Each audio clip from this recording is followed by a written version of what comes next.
ఆటలాడుతుర్రు, పాటలు పాడుతుర్రు, ఏషం గట్టి నాటికలేస్తుర్రు, డైలాగులతోని దుమ్ము లేపుతుర్రు. ఈ నడుమ రెండు రాష్ట్రాల లీడర్ సాబులు యమ టాలెంట్ చూపిస్తుర్రు.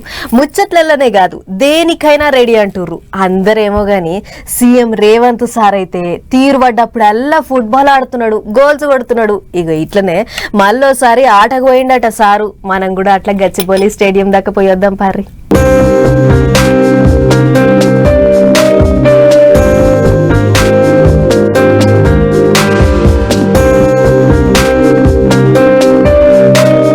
వారంలో 6 దినాలు రాజకీయం, ఆదివారం నాడు మాత్రం ఆటల దినం అన్నట్టున్నది సీఎం సారు ఉత్సాహం. సారు బరిలోకి దిగిండంటే ఇక బంతితోని చెడు కూడా ఆడతాడు. 56 ఏళ్ల ఈడులో కూడా రేవంత్ సారు పరుగులు పెట్టుడు, ఫుట్బాల్ ఆడుడు, ఆ కిక్కులు కొట్టుడు అన్ని చూసి అభిమానులు మస్తు సంబరపడుతుంటారు.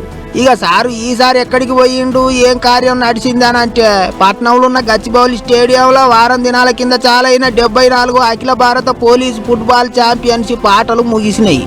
గా ముగింపు కార్యానికే పోయిండు సారు. ఇక ఆటలలో ఈసారి సిఐఎస్ఎఫ్ జట్టు దుమ్ము లేపిందాట. గెలిచిన వాళ్లకు సీఎం సారు తతిమ పోలీసు పెద్ద సార్ల చేతుల మీదకేంచి అవార్డులు అందించిండ్రు.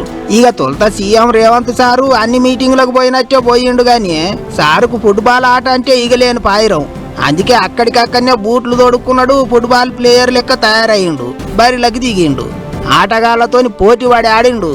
సారు గోల్స్ కూడా వేసిండు. ఇక all India police football championship కు దేశంలో ఉన్న అన్ని రాష్ట్రాల నుంచి పోలీసు వాళ్ళ జట్లు ఆడనికి వచ్చినాయి. మస్తు జోరుగా నడిచినాయి ఈసారి కూడా పోటీలు. ఆఖరికి ఆదివారం నాడు ఆటలన్నీ ముగిసినాయి.